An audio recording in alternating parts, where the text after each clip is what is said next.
the countries in that high alert category of the failed states index, where there's a collapse of central government authority, there's widespread disorder, a lack of rule of law, and are often determined by the presence of peacekeepers of one shape or form or another.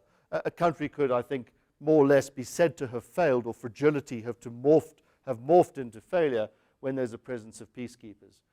There's also a second type of failure which this book spends some time going into, which is a failure to deliver against aspirations. You could see this in terms of what's happening in parts of South Africa.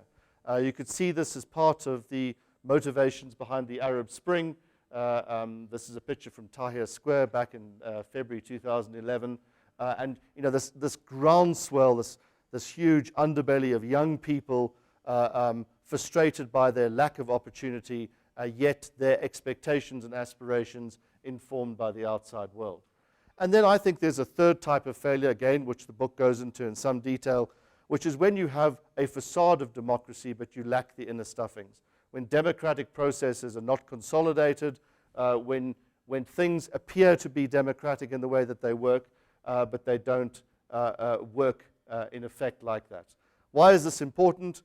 I think the econometric studies today, and the book goes into this again in some detail, show quite clearly that democracies grow for longer periods of time. They have much better conflict resolution systems, and they grow at higher rates than authoritarian regimes. Why, of course, does failure occur? Why does this pattern of fragility perpetuate? And again, the book spends a lot of time discussing what we understand by the impulses of state failure. And I'm going to reference this back to Africa in a second.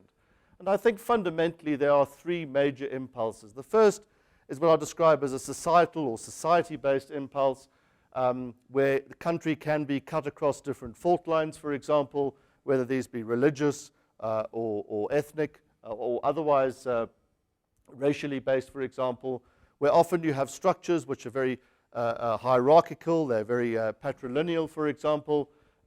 There's great insecurity of land tenure as part of the system, and so on and so on. Circumstances that we've become, I think, synonymous with many African environments, sadly, in terms of understanding some of the societal pressures that lend themselves to failure.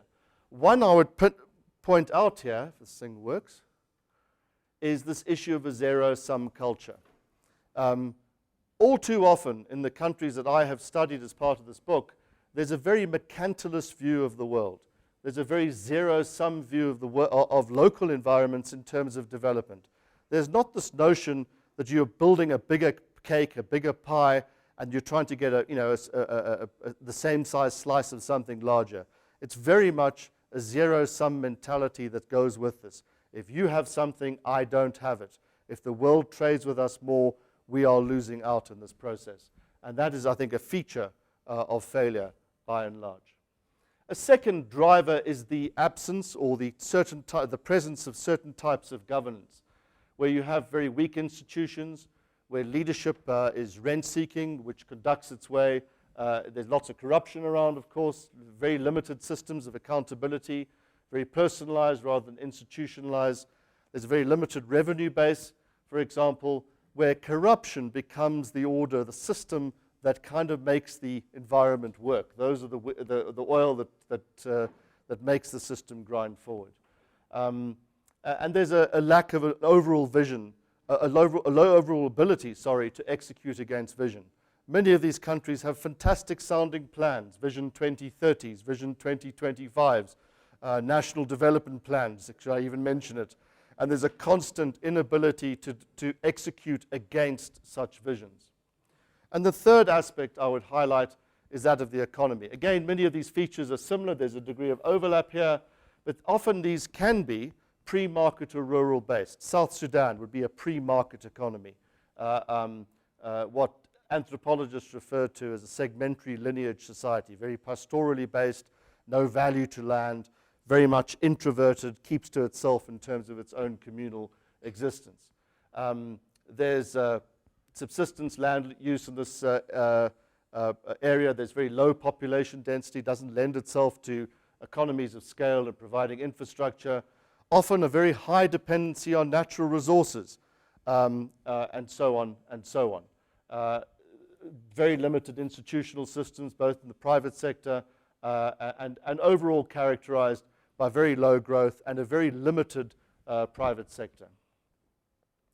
And what this ends up in is what one could describe as a vicious conflict or fragility cycle.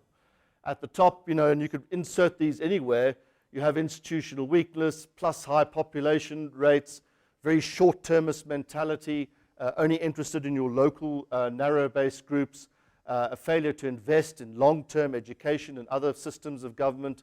It lends itself to further intensification of identity politics over issue-based politics, which in turn lends itself also to political rupturing.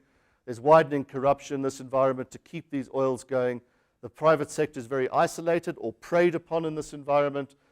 Institutions are highly politicized. You see the collapse of the rule of law, failure of democracies as a challenge to the system, often then the intervention of the military, a hemorrhage of skills. You don't get investment, you get donor relief, often humanitarian relief rather than development spending. You get violence, collapse, etc., etc. And this is a compounding series of events that go around. And I think there's probably circumstances out there that you could immediately identify with in terms of what this cycle depicts.